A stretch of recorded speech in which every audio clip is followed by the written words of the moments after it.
Bom, prosseguindo no estudo de Atos dos Apóstolos, vamos agora à página 22 do nosso livro, o item 1.5, o dia de Pentecostes. Bom, antes até de começar a leitura desse texto do dia de Pentecostes, lembrar para vocês o que era o dia de Pentecostes, a profecia, tudo, para vocês poderem entender que o Pentecostes ele anunciava o nascimento da igreja, a era dos gentios. Pentecostes, na verdade, o termo Pentecostes, ele não se aplica bem ao movimento pentecostal, como nós chamamos, né? Pentecostes, na verdade, é um período, é uma era que começou, tá ok? Em Atos capítulo 2. Tá bom? Bom, ele está profetizado em Levítico capítulo 23, onde lá Deus estabeleceu as simbologias da Páscoa, do Pães Asmos, das primícias, do Pentecostes, que lá em Levítico 23 é chamado de semanas, e depois do Pentecostes, trombetas, Yom Kippur e tabernáculo. Então, a Páscoa, claro, era a morte, né, do Cordeiro, as primícias, que é o terceiro tempo, era a ressurreição de Jesus, estava simbolizando a ressurreição, ok? E 50 dias depois nascia a igreja, era o momento que os gentios participavam daquela festa. Havia ali uma celebração pela colheita, tudo, e Deus disse que os gentios deveriam participar dessa colheita. Eles não deveriam nem colher perto do caminho onde as pessoas que peregrinavam passavam, que os gentios passavam. Tanto que no dia de Pentecostes, os rabinos assumiram como prática religiosa, tradição rabínica, ler o livro de uma gentia, que era o livro de Ruth, participando da graça de Deus. Por quê? Porque lá em Levítico 23, Deus disse para eles que nesse tempo determinado, que é o do Pentecostes, os gentios participavam. Bom, por que eu falei tempo determinado? Porque a palavra lá em hebraico, Moadim, que se refere a essas 7 festas, como alguns traduzem, o significado é tempo determinado. Então, teve o tempo determinado da morte do Cordeiro, o tempo determinado da ressurreição dele, primícias, e o tempo determinado dos gentios. Então, o tempo determinado dos gentios é esse período entre o Pentecostes, tá bom? Entre o dia de Pentecostes, em que acontece a descida do Espírito Santo, até o dia do arrebatamento da igreja. Tanto que, certa vez me perguntaram na minha interpretação, qual seria a hora do arrebatamento da igreja. Eu falei, né? O dia e hora não tem como nós sabermos, né? Mas assim, se existe uma hora que nós poderíamos dizer como sendo a hora possível do arrebatamento da igreja, é a mesma hora que a igreja nasce. Tá bom? E aqui no Pentecoste, então, nós vamos ler sobre o nascimento da igreja.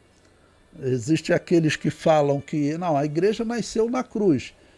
Profeticamente, a igreja começa, vamos dizer, aqui, porque é o Pentecostes, é o que a simbologia dizia, tá bom? O Pentecoste é o tempo dos gentios. Então, aqui começa o tempo dos gentios. Então, a igreja, profeticamente, ela nasce no Pentecostes. Que horas que o Pentecoste aconteceu? Bom, isso é, claro, a hipótese, né? A hora que o Pentecoste aconteceu deve ser também a hora que a igreja será arrebatada. Então, o Pentecostes aconteceu, o apóstolo Pedro disse, esses homens não estão embriagados, sendo esta a terceira hora do dia. terceira hora do dia em Israel é 9 horas da manhã, na nossa linguagem, né? 9 horas da manhã. 9 horas da manhã lá em Israel hoje, pelo fuso horário do Brasil, dá 4 horas da madrugada, porque são 5 horas de diferença, né? 9 horas da manhã em Israel e 4 horas da madrugada aqui no Brasil. Então, se tem uma hora para o arrebatamento, seria o fim, tá ok, da era da igreja. E aí talvez seria a hora que a igreja nasceu, 9 horas da manhã lá em Israel, a terceira hora do dia, que então seria aqui no Brasil às 4 horas da madrugada. Bom, eu coloquei um comentário sobre esse versículo 1 aí no livro, onde diz, cumprindo-se o dia de Pentecostes. O termo Pentecostes vem do grego e significa quinquagésimo. É o nome grego para a festa das semanas, tá? Levítico 23, versículo 15 a 22. Você vai ler lá, você vai entender. Mas é exatamente o que eu expliquei para vocês antes, né?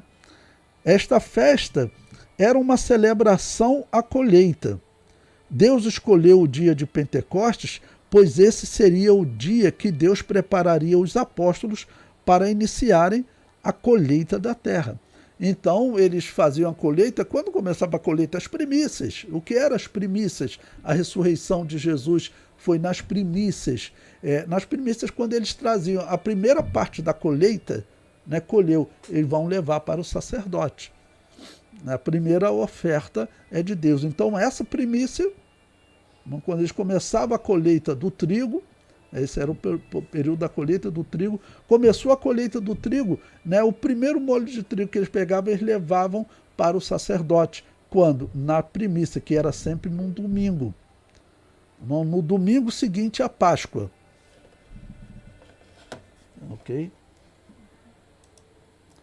No domingo seguinte à Páscoa, é que eles então traziam o molho. E dali eles contavam então 50 dias e era o Pentecostes, ok? Então por isso foi chamado também de quinquagésimo, 50.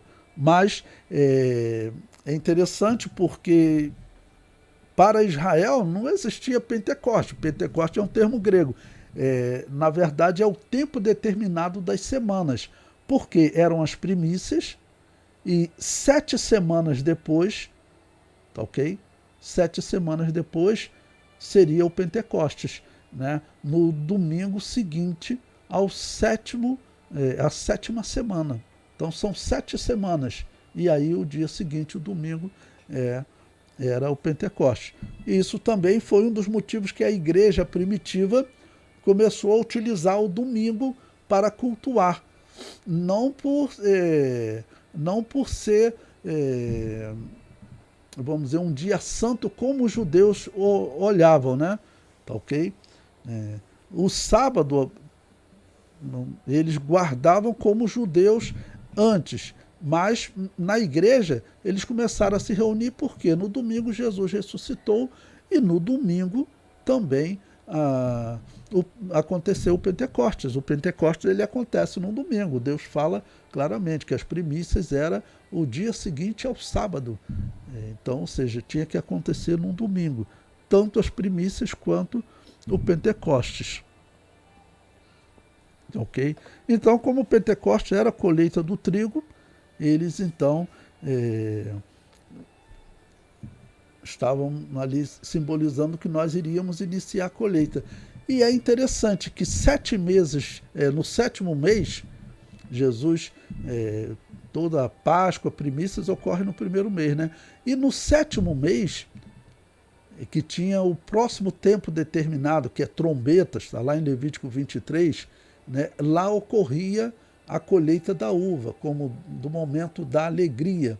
Então é como o período de Pentecostes é um período, vamos dizer, que é feita essa colheita, tá bom? E até o momento da alegria, que é a colheita da uva, no caso no 7º mês. Bom, vamos ao versículo 2, que diz: e de repente veio do céu um som como de um vento veemente e impetuoso, e encheu toda a casa em que estavam assentados. Bom, o que representa esse veio do céu um som como de um vento veemente? Eu comento aí no livro. O vento é símbolo da operação divina e aparece em diversos momentos. Um vento assopra sobre os israelitas que estavam em um vale como ossos secos, e assim Ezequiel os viu viver. Tá bom? Então, ocorre essa simbologia, né, do vento. Eu coloquei aí para vocês Ezequiel capítulo 37, versículo 9.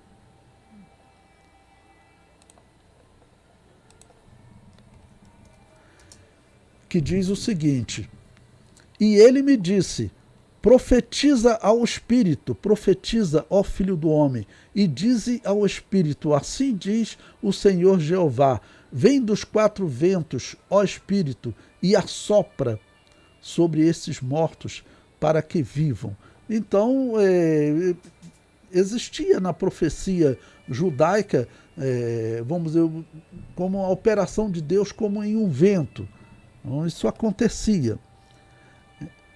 Prosseguindo, o livro ainda diz: Jesus diz que o nascido de novo é como o vento. Está lá em João 3,8. O vento assopra onde quer, e ouves a sua voz, mas não sabes de onde vem, nem para onde vai. Assim é todo aquele que é nascido do Espírito.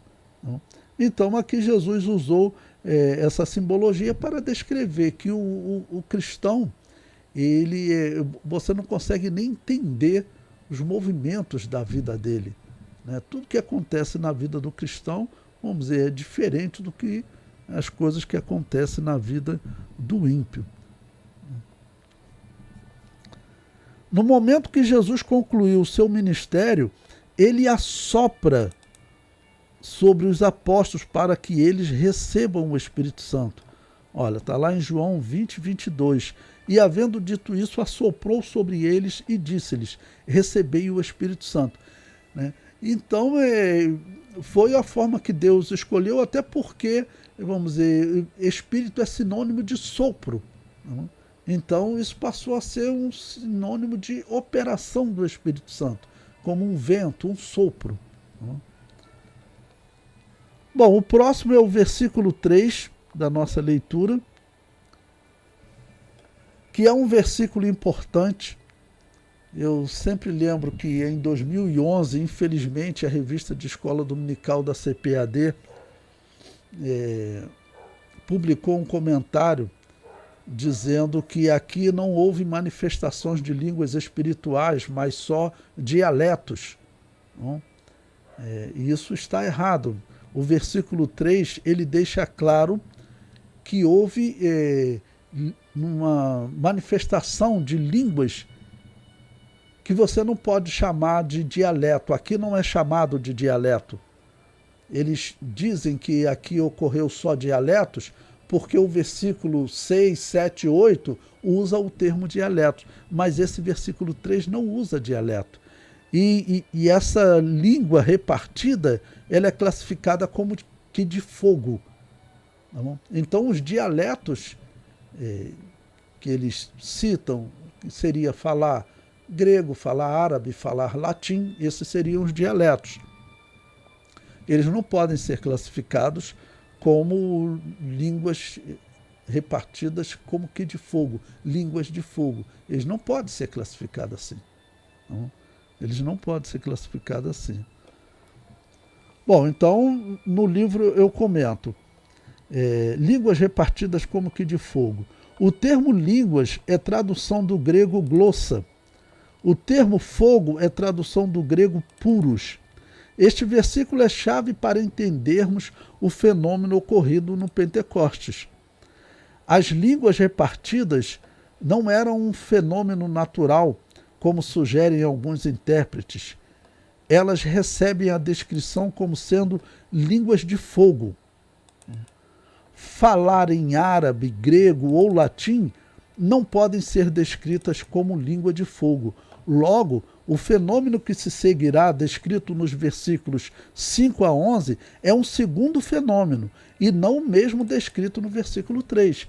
Porque nós veremos que no versículo 5 a 11, quando ele fala de dialetos, lá também não está dizendo que nenhum dos irmãos aqui falou dialetos, mas está dizendo que eles ouviram, cada um no seu dialeto. Então, um irmão falava em línguas espirituais e cada um ouvia no seu dialeto, ou seja, o que era grego ouvia em grego, o que era árabe ouvia em árabe, o que era romano ouvia em latim. Então eles estavam espantados, não, ele está falando em grego. O outro falava, não, eu estou ouvindo ele falar em latim, eu estou ouvindo latim. E o outro, não, não é possível, eu estou ouvindo esse irmão falar em árabe. Tá ok? Por quê? Porque existe o dom de interpretação de línguas. Quem já viu na igreja, quem é pentecostal, sabe, é muito lindo. E então a pessoa fala em línguas espirituais e o outro traduz. Então, ali no dia de Pentecostes, ninguém, vamos dizer, ainda pelo menos conhecia o dom de interpretação de línguas. Então o Espírito Santo fez a interpretação da língua, porque eles ouviam cada um no seu dialeto. Um irmão falando em línguas espirituais, e tinham ali 3 homens, um grego, um romano e um árabe. Cada um ouvia no seu dialeto o que aquele irmão estava lhes falando. É isso que está descrito. Bom, o versículo 3 claramente faz uma descrição que você não pode chamar de grego, você não pode chamar de árabe. Você não pode chamar de árabe. Ali tem que ser algo realmente descrito como algo que traga uma característica assim, até de purificação, né? Porque é o que o fogo faz, né? Eles estão recebendo uma virtude e provavelmente para isso receberam uma purificação para receber essa graça do Espírito Santo. O comentário prossegue. O batismo com fogo foi profetizado por João Batista. Bom, aqui eu vou até comentar, eu coloquei aí no livro para vocês, essa questão que alguns eles não concordam, né? Alguns não concordam. E até o pastor Antônio Gilberto, ele não concorda com a explicação que eu vou passar para vocês. Mas aí é vocês avaliarem, tá bom? Porque esse Mateus capítulo 3, versículo 11, eu vejo como batismo com fogo como virtude. E alguns veem como, na verdade, algo juízo, algo mal. Algo mal assim, desculpa, mal não, de punição. Tá bom? Bom, eu coloquei aí no livro Mateus capítulo 3, versículo 11, que diz: E eu em verdade vos batizo com água, para com um arrependimento, João Batista falando. Mas aquele que vem após mim é mais poderoso do que eu. Não sou digno de levar as suas sandálias. Ele vos batizará com o Espírito Santo e com fogo. Bom, até explicar para vocês qual a argumentação daqueles que dizem que esse batismo com fogo aqui não seria a virtude que se cumpre lá em Atos capítulo 2. Não, eles dizem que não seria aquele fogo. Não. Principalmente por causa do versículo 12. Então, se você abrir a sua Bíblia em Mateus capítulo 3, versículo 12, eu vou abrir aqui no computador.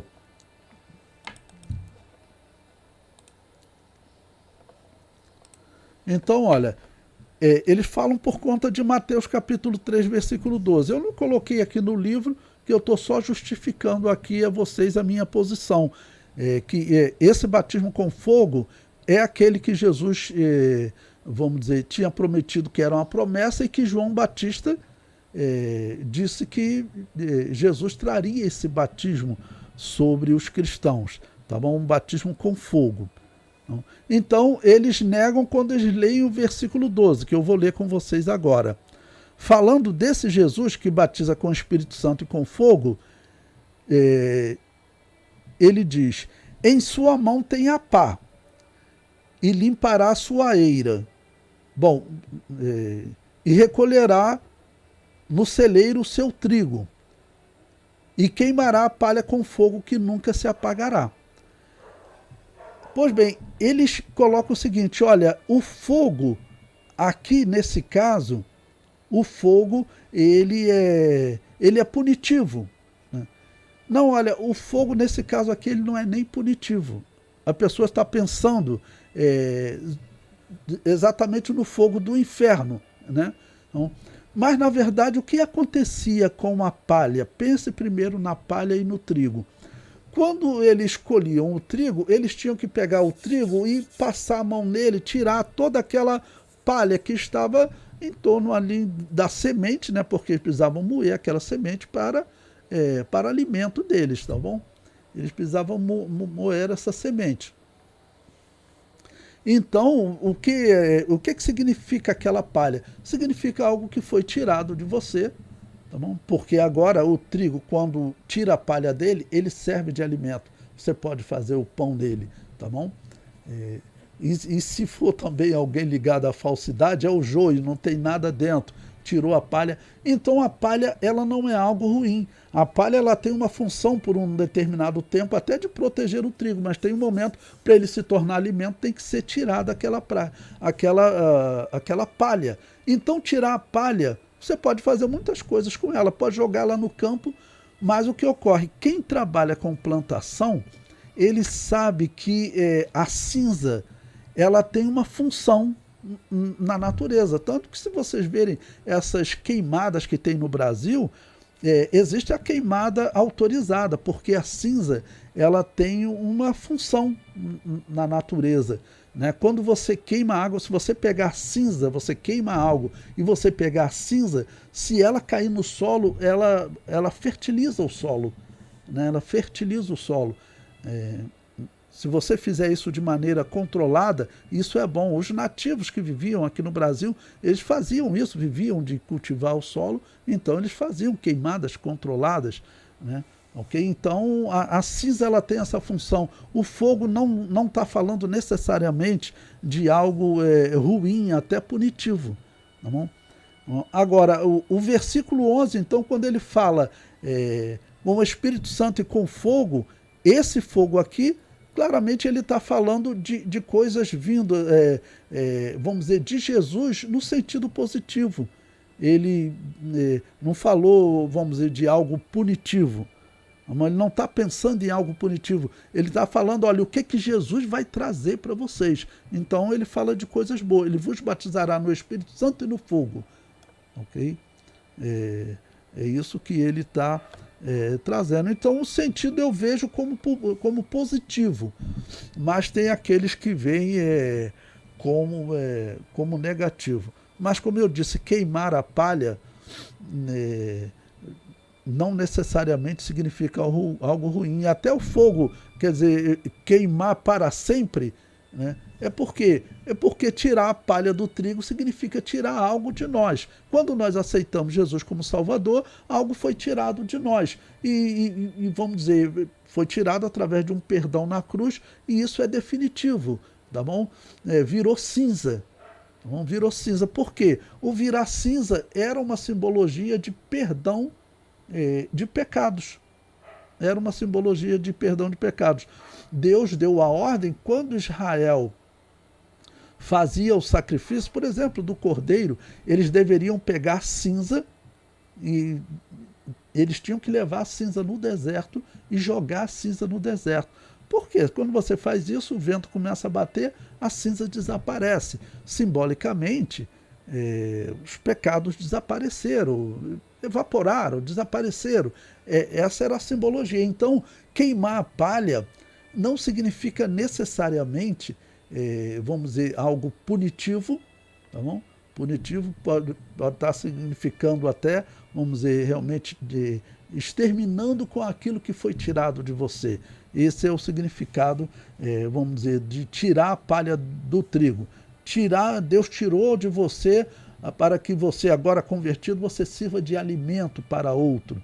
Né? Então essa seria a simbologia, essa é a minha interpretação, mas até o pastor Antônio Gilberto ele pensava diferente, ele pensava que esse fogo aqui era o fogo do juízo, né? Eu não consigo ver na simbologia do trigo, da palha que é tirada do trigo e depois a palha ser incendiada. Eu até como professor de tipologia, eu sempre falei dessa palha virando cinza como uma representação, aquilo que foi tirado de mim, tá bom? A palha que foi tirada do trigo para que ele servisse de alimento, aquilo que foi tirado de mim para que eu sirva de alimento, tá bom? Quando isso é queimado e vira cinza, na simbologia do Antigo Testamento, ele evaporou, foi perdoado. Tá bom? Essa é a simbologia que eu vejo. Mas, pois bem, no livro eu comento, o batismo com águas é um símbolo de purificação e o batismo com fogo é um símbolo de poder para testemunhar do Evangelho. Quanto àqueles que defendem que esse fenômeno foi natural, capacitando o cristão a falar em idiomas naturais, erram por não analisar nem o propósito cristão propósito do cristão receber línguas de fogo. Jesus diz que o propósito seria testemunhar em Jerusalém, Judeia, Samaria e confins da terra. Considerando os 3 primeiros lugares, Jerusalém, Judeia e Samaria, todos falavam o mesmo idioma dos apóstolos, aramaico. Logo, não precisariam de nenhuma operação milagrosa para serem entendidos. A operação milagrosa se tratava de virtude especial para pregar o Evangelho, que tem a sua manifestação inicial no falar em línguas espirituais, línguas como que de fogo. Né? Porque até esse momento eles estavam até sem confiança. Eles poderiam ser presos a qualquer momento e serão presos. Mas eles vão ser presos, serão soltos e vão continuar pregando, mas a tentativa era de matar. Vai chegar um momento que fala, olha, vamos pegar realmente e começar a apedrejar naquela até ilegalidade, né, que Saulo de Tarso vai fazer, nós vamos chegar lá. Mas até esse momento eles ficam em Jerusalém, vamos dizer, até por conta do temor. Okay? E agora eles precisavam dessa virtude e da unção realmente para pregar, porque o que Jesus prometeu, a promessa, o significado da promessa, eu falei para vocês na aula, na última aula, né? Que significava uma dinamite. É a mesma palavra de onde deriva o termo dinamite, dunamis. Dunamis, desse termo dunamis é que deriva dinamite, algo explosivo, ou seja, uma virtude para você pregar a verdade de Deus. Esse é o significado, tá ok? Que era a promessa de Deus. Então faz sentido você realmente ter uma descrição, tá ok? De um fogo, não? De ser mais do que você falar em simplesmente idiomas. Porque, repetindo, o texto não diz que eles falaram em dialetos. O texto diz que as pessoas ouviam nos seus dialetos. O comentário prossegue. Para evidenciar que houve manifestação de línguas espirituais e não apenas naturais, analisemos também as palavras de Paulo instruindo os coríntios. Bom, o apóstolo Paulo ele tratou dessa questão, né? Então, se você for conversar até com, por exemplo, se você conversar com um protestante reformado, eles não acreditam na atualidade dos dons espirituais. Esses pode esquecer, né? Esses podem esquecer. Agora, se você conversar com um batista geral, muitos cristãos da nossa igreja vieram da Igreja Batista Geral. A doutrina da salvação deles é muito parecida com a nossa. É a mesma. A doutrina da salvação deles é a mesma. Eles acreditam no livre-arbítrio. Olha, um dos poucos pontos que eles diferenciam, eles não acreditam no falar em línguas espirituais, tá ok? Eles acreditam que aqui eles tiveram realmente a capacitação de falar outros idiomas, então, dialetos, idiomas naturais, grego, árabe, o que eles acreditam é isso, tá ok? E eles acreditam que a virtude que você recebe, que eles receberam aqui nesse dia, tá bom? Essa virtude, ela vamos dizer, não necessariamente você precisa falar em línguas espirituais. Você não precisa, eles não acreditam na existência das línguas espirituais. Tá bom? Então, aqui eu tento explicar agora para vocês que as línguas espirituais realmente existem aqui nas Escrituras. Não existem nas Escrituras.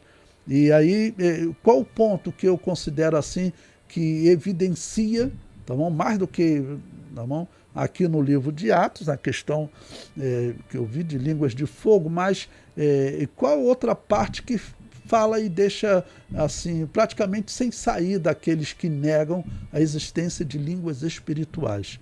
Tá bom? Eu comento. O apóstolo Paulo aos Coríntios, né? Ele instrui o cristão que fala línguas estranhas, línguas espirituais. Está lá em 1 Coríntios 14, versículos 5, 7 e 5, 27 e 28. Tá bom? Eu vou ler esses versículos para ficar mais claro para vocês. Então, se você quiser ler 1 Coríntios, capítulo 14, versículo 5. Vou colocar aqui na Bíblia. Ele diz o seguinte: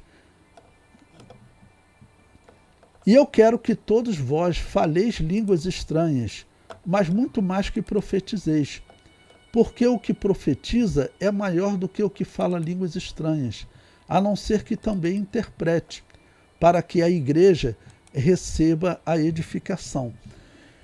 Olha, observe o que o versículo está dizendo.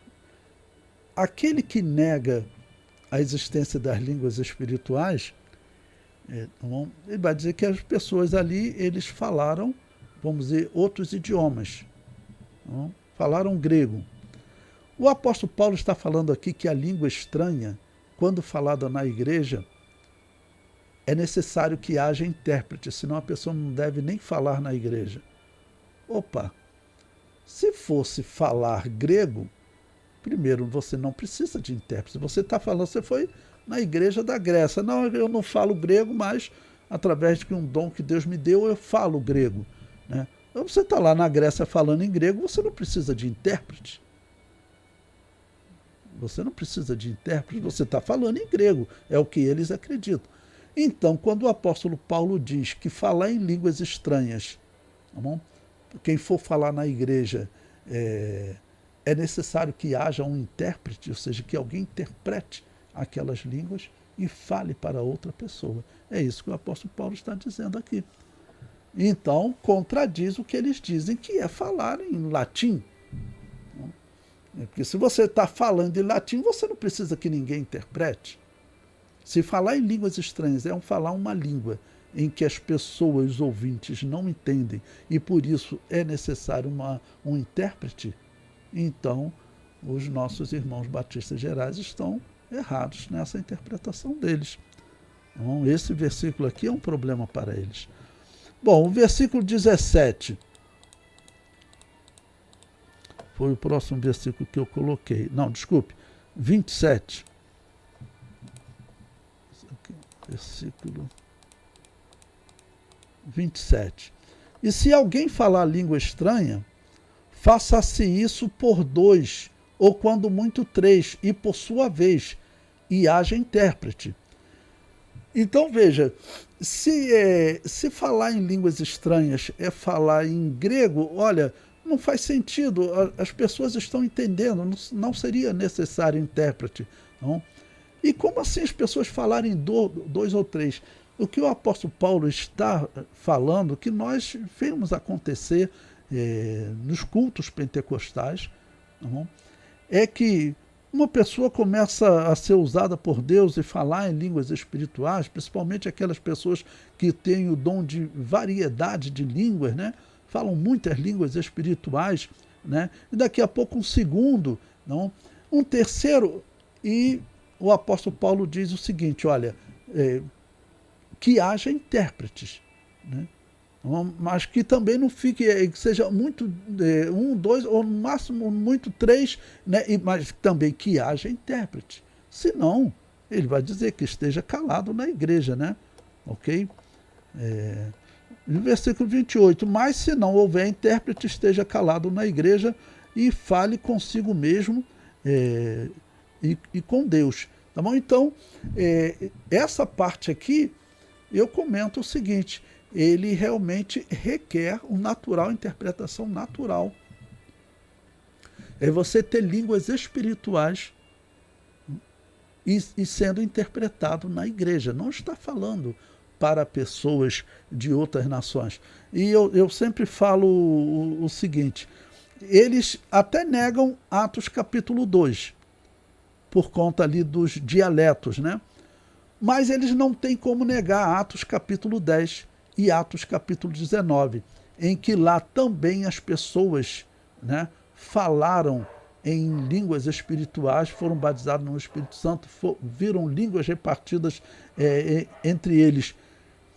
As pessoas que falaram ali, eles não falaram outros idiomas. Eles estavam só entre eles mesmos, israelitas, provavelmente tudo em aramaico, então eles falaram em línguas espirituais. Até os intérpretes, né, dos reformados, eles falam que Atos capítulo 10 realmente ali não tem dialeto. Então ali teria que ter sido línguas espirituais. Mesmo assim, eles dizem que essas línguas cessaram, que elas não existem mais. Ok? Que esse dom não está mais, essa dádiva não está mais disponível para a igreja de Jesus. Tá ok? É o que eles falam erradamente, né? Então, por isso eu comento, né? Línguas estranhas ou línguas espirituais necessita de um intérprete. Se o fenômeno fosse natural, se o cristão que recebe essa virtude fale idiomas conhecidos dos ouvintes, pergunto, qual a necessidade do intérprete? O cristão que fala em línguas espirituais fala a Deus, ou seja, somente Deus entende. Daí a necessidade de um intérprete. Bom, então coloquei também 1 Coríntios capítulo 14, versículo 2, porque o apóstolo Paulo, explicando sobre essa língua estranha, veja o que ele diz, porque o que fala língua estranha não fala aos homens, senão a Deus. Então, que língua estranha seria essa daqui? Essa língua estranha é a língua que é falada na igreja, né? Porque ninguém o entende, e em espírito fala de mistérios. Então, essa explicação que o apóstolo Paulo faz aqui sobre as línguas estranhas, sobre a necessidade de um intérprete, no meu entender, ela deixa claro, assim como aqueles que negam Atos 2, reconhecem que Atos capítulo 10 e 19, ali ocorreram, ali não ocorreram dialetos, foram ali realmente línguas espirituais. Aí eles dizem que elas cessaram. Tá bom? Mas em Atos capítulo 2 ocorreu sim línguas espirituais, que são mais línguas de fogo. Tá bom? O comentário prossegue. Os cristãos ouviram um som que se assemelhava ao barulho de um vento. Esse som é literal, eles ouviram, mas é evidente que este som simboliza uma manifestação do Espírito Santo, né? Como eu estava falando para vocês, que o vento ele traz essa simbologia, né, do Espírito Santo.